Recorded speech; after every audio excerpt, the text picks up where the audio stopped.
Bienvenidos a Caminantes Camino. Nos encontramos con George Ivanovich Gurdjieff. La vida es real solo cuando yo soy. No olvides suscribirte, compartir el canal y dejarme tu apoyo. Es fundamental para poder continuar con esta labor.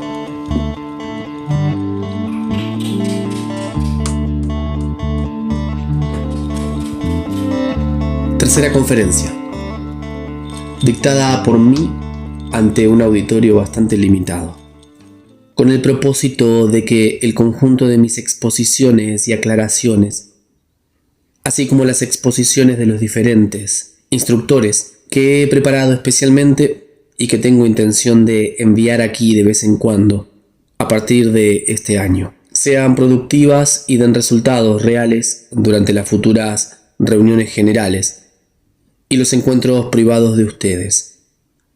En otras palabras, para que todas sus conversaciones acerca de mis ideas dejen de tener carácter específico que han tenido hasta ahora, lo que me ha hecho calificarlas recientemente de sesiones colectivas de titilación. Quiero darles desde hoy, durante esta primera reunión sobre nuevos principios, un consejo exclusivamente destinado a ustedes, norteamericanos, y en especial a los que componen este grupo, porque en las condiciones actuales solo el estricto cumplimiento de este consejo puede, a mi parecer, detener el desarrollo de las desastrosas consecuencias de los errores pasados. Este amistoso consejo que les doy a ustedes, norteamericanos, que forman precisamente este grupo y que gracias a una serie de circunstancias accidentales han llegado a ser mis amigos esenciales más cercanos, consiste en incitar a cada uno de ustedes a reconocer la necesidad imperiosa de cesar radicalmente, por lo menos durante 3 meses, la lectura de sus periódicos y revistas, y durante este periodo asimilar en todo lo posible el contenido de los 3 libros de la primera serie de mis obras titulada Crítica objetivamente imparcial de la vida de los hombres. Es indispensable para cada uno de ustedes el llegar a conocer el contenido de estos libros a fin de obtener, directa e indirectamente, un conjunto de informaciones bien definidas sobre el problema que plantea la realización práctica del por qué había sido organizado y se encuentra ahora reorganizado el grupo que ustedes forman. Ustedes que sin saberlo han experimentado con todo su ser, han reconocido más o menos lo absurdo de su vida ordinaria y que se esfuerzan seriamente por descubrir todos los aspectos posibles de la verdad objetiva y compenetrarse en ella, con el fin de establecer sobre esta base su individualidad real y con el objeto de que puedan manifestarse más tarde, en toda circunstancia, de una manera que corresponda a una criatura a imagen de Dios. Es necesario decir que todo lo que he expuesto en los 3 libros de la primera serie abarca de manera general casi todas las cuestiones que, según mi convicción, basada en largos años de investigaciones experimentales, pueden atravesar el pensamiento ordinario del hombre en las condiciones contemporáneas de vida. Además, he abordado todos estos asuntos bajo una forma y en un orden lógico, tales que al ayudar al lector a acostumbrarse automáticamente a un modo de pensar activo y a asimilar teóricamente la esencia real de las cuestiones enfrentadas, le da, como lo exige imperiosamente la misma posibilidad de proseguir el trabajo sobre sí, el medio de comprobar, no solo con su consciente automático ordinario, sin valor en el presente caso, sino con todo su ser, el carácter efímero de todas sus concepciones y comprensiones anteriores. Además, el conocimiento completo que habrán adquirido del contenido de estos 3 libros nos permitirá, tanto a mí personalmente como a los instructores de los que he hablado, cuando abordemos la cuestión que constituya el centro de gravedad del momento. Referimos simplemente, para ganar tiempo, al capítulo correspondiente de la primera serie. Y ustedes podrán así, teniendo ya las informaciones preliminares sobre el tema, asimilar fácilmente lo que desarrollaremos luego más a fondo. Por ejemplo, tengo la intención de tratar hoy una cuestión relativa a datos que ya he aclarado más o menos en el último capítulo del tercer libro, titulado Conclusiones del autor. El examen de esta cuestión debería entonces presentarse como una continuación de este capítulo. Si todos ustedes estuviesen compenetrados con su contenido, yo podría entonces referirme a los pasajes deseados, mientras que ahora estaré obligado a perder tiempo leyéndoles diversos extractos de ese capítulo.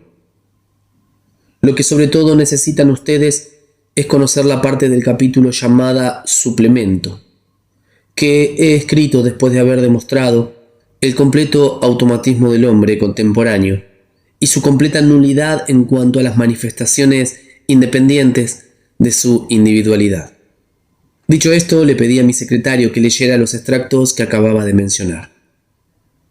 Así es el hombre promedio ordinario, un esclavo inconsciente, enteramente al servicio de designios de orden universal que nada tienen que ver con su individualidad. Puede permanecer toda su vida tal como nació y tal como ha sido formado, bajo la acción de influencias de todas clases que finalmente han determinado las condiciones de su existencia y como tal, después de la muerte, ser destruido para siempre. Y aunque este sea el destino general de toda vida, la gran naturaleza le ha dado, sin embargo, a ciertas formas de vida, al hombre en este caso, la posibilidad de no ser simplemente un instrumento ciego al servicio de los designios objetivos del todo universal. Ella le ha dado los medios mientras la sirve y actualiza conscientemente lo que le ha sido predestinado, para producir más de lo que le es demandado, y para utilizar este excedente para su egoísmo, es decir, para la determinación y la manifestación de su propia individualidad. También esta posibilidad le ha sido dada para servir a la meta común, pues el equilibrio mismo de estas leyes objetivas requiere de tales vidas independientes, con estructura autónoma, relativamente liberadas, y en particular de la especie humana. A este respecto considero mi deber moral agregar aquí, y aún subrayar, que si bien la liberación es posible para el hombre, la oportunidad de alcanzarla no le es dada a todos. Pueden oponérsele muchas razones, que en la mayoría de los casos no dependen ni de nosotros personalmente, ni de las grandes leyes cósmicas, sino solamente de las diversas condiciones accidentales de nuestra venida al mundo y de nuestra formación, entre las cuales las principales son, desde luego, la herencia y las circunstancias en las cuales se efectuó el proceso de nuestra edad preparatoria. Esas condiciones incontrolables pueden bastar para hacer imposible esta liberación. Llegado a este punto detuve al lector, luego expliqué que para ganar tiempo se deberían omitir las páginas siguientes y que para el tema de la noche solo era necesario conocer la comparación que allí había hecho entre la vida y la humanidad, tomada como un todo, y el curso de un gran río, que en un punto correspondiente, de acuerdo a mi definición, en el momento en que el hombre llega a la edad responsable, es decir, a la edad en que se determina de manera precisa si ha llegado o no a adquirir los datos requeridos para la posesión de su propio yo, se bifurcan dos corrientes, una de las cuales se vierte en el océano sin límite, con la posibilidad de un movimiento ulterior de evolución, y la otra en los abismos subterráneos, a fin de proseguir allí un movimiento de orden involutivo, y esta vez solo para las necesidades de la naturaleza. Luego indiqué el lugar en que se podía retomar la lectura. Para nosotros, hombres contemporáneos, el peor mal estriba en que, debido a diversas condiciones de nuestra vida ordinaria, y sobre todo debido a nuestra anormal educación, Solo poseemos en la edad responsable presencias correspondientes a la corriente del río de la vida destinada a perderse en los abismos subterráneos, y caemos en esa corriente. De allí en adelante nos arrastra donde quiere, como quiere, y nosotros, sin reflexionar en las consecuencias, permanecemos pasivos, dejándonos llevar como los restos de un naufragio a la deriva. Mientras permanezcamos pasivos, no solo nos veremos constreñidos a no ser más que instrumentos al servicio de las creaciones involutivas de la naturaleza, sino que tendremos que someternos como esclavos por el resto de nuestras vidas al capricho de todo tipo de sucesos ciegos. Puesto que la mayoría de ustedes ya ha cruzado el umbral de la edad responsable y reconoce con toda sinceridad que todavía no ha adquirido su propio yo, y puesto que ustedes se dan cuenta, por otra parte, según lo esencial de lo que acabo de decir, de que las perspectivas que les esperan no tienen nada de particularmente agradable, entonces, para que ustedes, justamente ustedes, que han tomado conciencia de esto, no se descorazonen y no caigan en el pesimismo tan difundido en la vida anormal de hoy en día, les diré, con toda franqueza, sin reserva alguna, apoyándome en convicciones establecidas durante largos años de estudios, las que han sido reforzadas por múltiples experimentos conducidos de manera excepcional, experimentos sobre cuyos resultados he basado el Instituto para el Desarrollo Armónico del Hombre, que aún para ustedes no todo está perdido todavía. En efecto, los estudios y experimentos de los que acabo de hablar me han demostrado claramente y de manera definitiva que nuestra madre naturaleza, en su vigilancia infinita, ha previsto que los seres tengan la posibilidad de adquirir el núcleo de su esencia, es decir, su propio yo, aún después de haber alcanzado la edad responsable. Esta previsión de la equitativa naturaleza consiste para nosotros, en este caso, en que, después de haber alcanzado el grado de desarrollo correspondiente a una vida responsable, nos ha sido dada la posibilidad, por nuestra propia intención y mediante ciertas experiencias interiores y ciertas condiciones exteriores, de cristalizar en nuestra presencia general datos para la adquisición del núcleo de nuestra esencia. Por supuesto que al precio de esfuerzos mucho mayores que durante la edad preparatoria. El proceso de formación intencional de estos datos en nuestra presencia está condicionado por la dificultad de cruzar de una a otra de las corrientes del río de la vida. Es interesante hacer resaltar que la expresión primera liberación del hombre, usada a menudo por nuestros contemporáneos, por supuesto que de manera totalmente automática, sin ninguna comprensión de su sentido oculto, expresa precisamente, de acuerdo con la interpretación que le dan los iniciados de una escuela existente en la actualidad, en el Asia Central, el sentido de la imagen que yo he dado en mis escritos de la posibilidad que tiene cada gota de agua del río primordial de la vida, de pasar de la corriente destinada a perderse en los abismos subterráneos a la que se vierte en los vastos espacios del océano sin límites. Aunque la gran naturaleza le haya dado la posibilidad de este paso al hombre, que, habiendo alcanzado su edad responsable, ya ha entrado en la corriente de los abismos subterráneos, yo debo advertirles, a fin de no suscitar en ustedes ilusiones vanas, el pasar de una corriente a otra no es tan fácil, no es querer pasar y ya está. Para esto es indispensable, manteniendo sin cesar un estado de conciencia activa, obtener ante todo en sí mismo el precio de una perseverancia a toda prueba, la cristalización intencional de datos capaces de engendrar un impulso inextinguible del deseo de este paso. Luego vendrá, para el hombre, una movilización de todas sus fuerzas interiores con miras a una lucha tenaz contra las anomalías flagrantes, ancladas en su individualidad y perceptibles aún por su sentido común, es decir, con miras a una lucha contra los hábitos arraigados en él. que considera indignos de él durante los períodos en que está más tranquilo y que contribuyen a la aparición de nuestro Dios maléfico interior, al sostenimiento y al refuerzo de su fuerza y de su poder, siempre y en todo. Dios maléfico cuya presencia crea las condiciones ideales, sobre todo entre los hombres contemporáneos, para gozar de un estado de paz imperturbable. En otras palabras, ustedes tienen que morir a todo lo que constituye la vida ordinaria. Es de esta muerte que hablan todas las religiones. Ese es el significado de la sentencia que nos ha llegado desde los tiempos más remotos. Sin muerte no hay resurrección.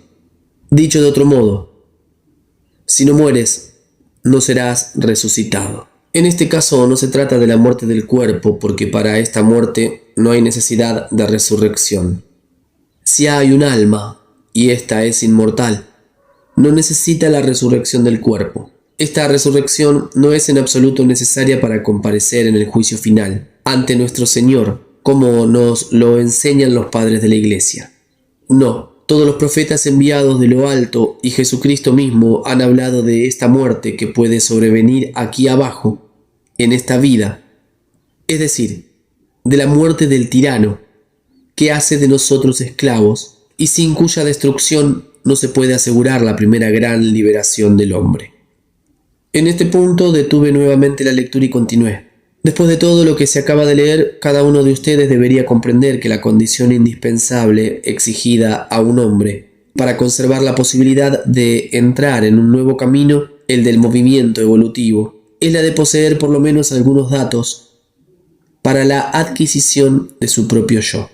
El hombre que, debido a las condiciones de su edad preparatoria, no ha aprovechado el tiempo preestablecido por la naturaleza para la cristalización natural, en su presencia general, de datos requeridos para la adquisición ulterior de su propio yo, y que, una vez llegado a la edad responsable, edad en que algunas veces se puede manifestar un razonamiento sano conforme a las leyes, descubre por azar este hecho y decide alcanzar la posibilidad de ser tal como en realidad debe ser, es decir, de tener su propia individualidad determinada por la posesión incontestable de su propio yo. Este hombre, como lo han establecido los verdaderos sabios de todas las épocas pasadas, debe absolutamente comenzar por cristalizar conscientemente en sí mismo 7 datos inherentes solo al ser humano, datos cuya calidad de manifestación depende de su acción concordante, en perfecto acuerdo con la ley fundamental del universo, la Hepta Paraparshinoj sagrada. Hoy hablaré solamente de 3 de estos 7 factores psíquicos propios del hombre, en ciertas condiciones constituidas automáticamente o creadas intencionalmente, dependiendo de asociaciones mentales y de experiencias emocionales. Estos 3 factores engendran en su funcionamiento psíquico general 3 impulsos determinados. Antes de continuar explicando lo que es necesario hacer y cómo uno debe manifestarse conscientemente, tanto en el interior como en el exterior, para suscitar en sí mismo estos 3 impulsos que deberían aparecer como aspectos conforme a las leyes de la plena individualidad del hombre verdadero.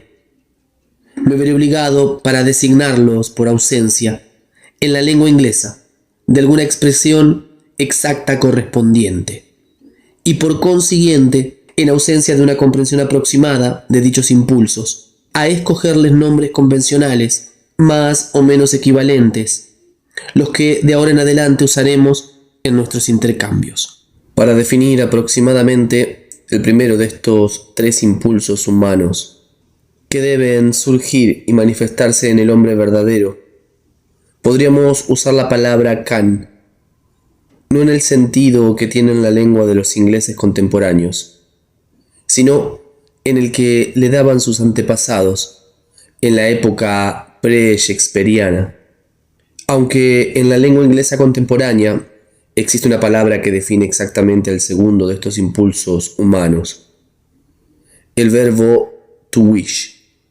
Sin embargo, ustedes, norteamericanos, así como los ingleses mismos, por cierto, la emplean solamente para expresar, por supuesto que inconscientemente, uno de los aspectos de este impulso servil, por así decir, al cual corresponden, en particular en esta lengua, una multitud de palabras, tales como to like, to want, to need, to desire.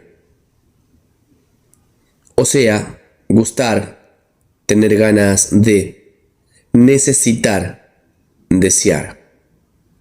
En cuanto a la palabra que convendría para expresar y comprender el tercero de estos impulsos humanos, se le podría buscar en todos los léxicos de la lengua inglesa, sin encontrar jamás en ellos una que le corresponda siquiera un poco. Este impulso, propio solo del hombre, no puede definirse en inglés, sino en modo descriptivo, es decir, con la ayuda de varias palabras. Por mi parte, yo la expresaría provisionalmente así: tener la percepción completa de la propia totalidad como una realidad concreta. Este tercer impulso, que algunas veces debería manifestarse bajo una forma bien definida, en la presencia general de todo hombre normal durante su estado de vigilia, es el más importante de los 7 impulsos propios únicamente del hombre, y es el más importante porque su asociación con los dos primeros, aquellos acerca de los que ya dije, que podían expresarse en inglés, aproximadamente por medio de las palabras can y wish, es casi suficiente para construir y representar el verdadero yo del hombre que ha alcanzado la edad responsable. Es solo en el hombre que posee un tal yo que estos 3 impulsos, 2 de los cuales se definen aproximadamente por las expresiones inglesas I can y I wish, adquieren el pleno significado que yo les atribuyo. Este significado, así como la fuerza de acción correspondiente de su manifestación, solo aparecen en aquel que por sus esfuerzos intencionales suscita en sí mismo datos capaces de engendrar estos impulsos, sagrados para el hombre. Solo tal hombre, cuando dice conscientemente yo soy, es realmente yo puedo. Puede realmente. Yo quiero. Quiere realmente.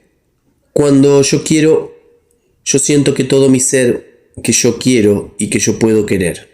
Cuando yo quiero, yo siento con todo mi ser que yo quiero y que yo puedo querer. Esto no quiere decir que tenga ganas o que sienta la necesidad, que me gustaría, ni aun que yo desee. No. Yo quiero. Yo no tengo inclinación alguna, ni ganas, ni deseos de lo que mere. No necesito nada. Todo esto es esclavitud. Si yo quiero, algo me debe gustar, aun si no me gusta. Yo puedo querer que me guste, porque yo puedo. Yo quiero. Yo siento con todo mi ser que yo quiero. Yo quiero, porque yo puedo querer. Basándome en mi propia experiencia, me parece absolutamente necesario subrayar aquí la dificultad de comprender todo esto claramente sin una larga y profunda reflexión, y en general la dificultad de mantenerse en el camino justo, con el fin de adquirir en su presencia general los factores capaces de engendrar, aunque solo fuera los 3 primeros de los 7 impulsos característicos del hombre verdadero. El obstáculo que surge desde las primeras tentativas proviene del siguiente hecho. Por una parte, estos impulsos solo pueden existir casi exclusivamente cuando uno ya tiene el propio yo. Y por otra parte, el yo solo puede aparecer en el hombre casi exclusivamente cuando tiene en sí estos 3 impulsos. Para permitirles desarrollar conscientemente estos impulsos sagrados, tengo la intención de recomendarles algunos de los ejercicios simples que ya fueron expuestos en detalle en el programa del instituto que he fundado y que estaban reservados para los alumnos que habían llegado a pertenecer al grupo mesotérico. Digo simples porque en diversas escuelas serias que aún existen para el perfeccionamiento de sí, han previsto, con este mismo propósito, ejercicios muy complicados, para que una influencia real pueda actuar sobre la presencia general de quienes hacen todos estos ejercicios especiales, y para facilitar la asimilación de todo lo que es requerido. Es necesario saber, ante todo, que este conjunto de resultados, engendrados por diversos funcionamientos que se efectúan en la vida psíquica del hombre, al que se le llama atención, es susceptible de dividirse, ya sea automáticamente debido a circunstancias accidentales o bajo la acción intencional de una fuerza de voluntad, en varias partes bien definidas, y que cada una de estas partes puede entonces ser concentrada, ya sea espontánea o intencionalmente. Aquí también sobre un objeto especial con una intensidad determinada. En el presente caso, es indispensable aprender a dividir la atención en 3 partes, aproximadamente iguales. Luego concentrarlas simultáneamente por un tiempo determinado, sobre 3 objetos interiores o exteriores bien distintos. Para permitir que se alcance efectivamente esta meta, el programa detallado del que he hablado indicaba una serie de ejercicios designados bajo el nombre de preparación del terreno. Aunque los ejercicios indicados en este programa fueron compuestos a propósito, en cierto orden, que implicaba comenzar por el número 1. Para ustedes, norteamericanos, debido a diversos malentendidos del pasado, estimo que es más eficaz comenzar por el número 4. Este ejercicio, número 4 de la serie llamada preparación del terreno, se efectúa en la práctica de la manera siguiente. En primer lugar, es necesario dividir la totalidad de su atención en 3 partes aproximadamente iguales, concentrando luego cada una de estas partes sobre un dedo diferente de la mano derecha o de la mano izquierda, por ejemplo, el índice, el mayor y el anular, comprobando en un dedo el resultado del proceso orgánico llamado tener sensación, en el otro el resultado del proceso llamado tener sentimiento, mientras que con el tercero se hace un movimiento rítmico cualquiera, introduciendo simultáneamente en el flujo automático de las asociaciones mentales una serie de números a repetir, ya sea en el orden normal o según una cuenta especial. Aquí nuevamente aparece el problema de la pobreza de la lengua inglesa, y esta vez en el sentido que los contemporáneos que pertenecen a la raza inglesa, y también ustedes, norteamericanos, que han adoptado su lengua y que la emplean en su vida cotidiana, no tienen la menor comprensión de la diferencia que existe entre 2 impulsos enteramente distintos.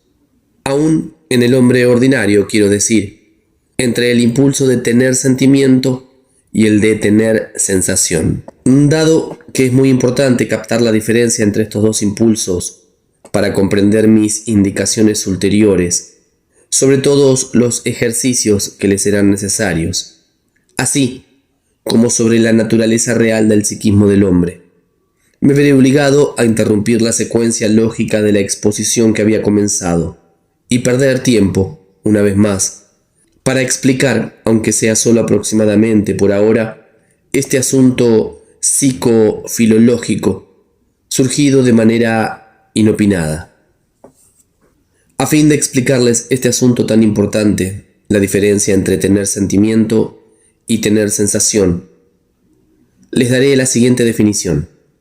Un hombre tiene sentimiento cuando sus factores de iniciativa emanan de una de las localizaciones diseminadas en su presencia general, que la ciencia contemporánea llama los ganglios nerviosos simpáticos, cuya concentración principal se conoce por el nombre de plexo solar, y cuya totalidad de funcionamiento, de acuerdo con la terminología que he establecido desde hace mucho tiempo, se llama el centro emocional. Y el hombre tiene sensación cuando la base de sus factores de iniciativa es el conjunto de las neuronas motoras, de la columna vertebral y de una parte del cerebro encefálico. Conjunto que es llamado siempre, según mi terminología, el centro motor. Es esta diferencia en la naturaleza de estas dos fuentes independientes, desconocidas para ustedes, la que determina la diferencia entre unas funciones que ustedes no distinguen entre sí. Para este cuarto ejercicio preparatorio que les estoy explicando, es necesario aprender, valiéndose de este sustituto, que cumple hoy en día en ustedes las obligaciones de lo que en el hombre real constituye la atención voluntaria. Y no es en ustedes, sino una tensión de sí, a observar simultáneamente tres resultados heterogéneos que se producen en ustedes, proviniendo cada uno de una fuente diferente, del funcionamiento general de su presencia entera. En otras palabras, una parte de esta atención debe estar ocupada en comprobar en uno de los dedos el proceso que consiste en tener sensación. La segunda en comprobar en otro dedo el proceso que consiste en tener sentimiento. Y la tercera en seguir la cuenta del movimiento automático del tercer dedo. Aunque este cuarto ejercicio sea el más difícil de todos los que componen esta serie, es no obstante para ustedes, debido a los diversos malentendidos que he mencionado, el único ejercicio que a mi parecer puede corregir sus errores del pasado y preparar todo lo que es necesario para el futuro. Para reconocer lo que tiene de indispensable y medir su real dificultad, es necesario hacerlo muchas veces. Al comienzo, deben simplemente tratar, sin cesar, de comprender el sentido y el alcance de este cuarto ejercicio. El primero para ustedes, sin esperar obtener resultado concreto alguno. Solo esta comprensión y la capacidad de ejecutar bien este ejercicio les permitirá captar el sentido y el alcance de todos los ejercicios siguientes, los cuales es indispensable poder comprender y ejecutar, si se quiere adquirir la propia individualidad. Les aconsejo, por tanto, movilizar todas sus fuerzas y sus posibilidades a fin de ser capaces, por un tiempo determinado, de no ser perezosos y al mismo tiempo de mostrarse hacia sí mismos, es decir, hacia sus propias debilidades, totalmente implacables. Porque de este primer ejercicio dependerá todo el orden normal de la vida venidera de ustedes, todas sus futuras posibilidades inherentes solo al hombre, en conformidad con las leyes. Así pues, si realmente quieren adquirir en sí mismos lo único que distingue al hombre de un animal ordinario, en otros términos, si ustedes quieren ser tal como la gran naturaleza les ha dado la posibilidad de ser, a condición de que tengan un verdadero deseo, un deseo que emana de las tres partes independientes espiritualizadas de su ser, y que emprendan esfuerzos conscientes con miras a transformarse en una tierra trabajada, apropiada para la germinación y para el crecimiento de aquello sobre lo que descansa la esperanza del Creador de todo lo que existe. Entonces ustedes deben, en todo momento y en toda circunstancia, luchando contra las debilidades que se encuentran en ustedes, en conformidad con las leyes, llegar a cualquier precio a la total comprensión y luego a la ejecución práctica del ejercicio que les acabo de exponer. Ustedes tendrán entonces una oportunidad de cristalizar conscientemente en sí mismos los datos susceptibles de engendrar esos tres impulsos, los que deben obligatoriamente existir en la presencia general de todo hombre, que tenga el derecho de llamarse una criatura a imagen de Dios. Final de la lectura de esta tercera conferencia, de esta tercera obra de la tercera serie, llamada La vida es real solo cuando yo soy. Ojalá encuentres la voluntad para llevar a cabo esta práctica, para encontrarte con tus tres centros despiertos y alineados. Comienzo fundamental para alinear brújula. No olvides suscribirte, compartir el canal, dejarme tu apoyo. Nos damos cita para encontrarnos a leer la cuarta conferencia. Un gran abrazo.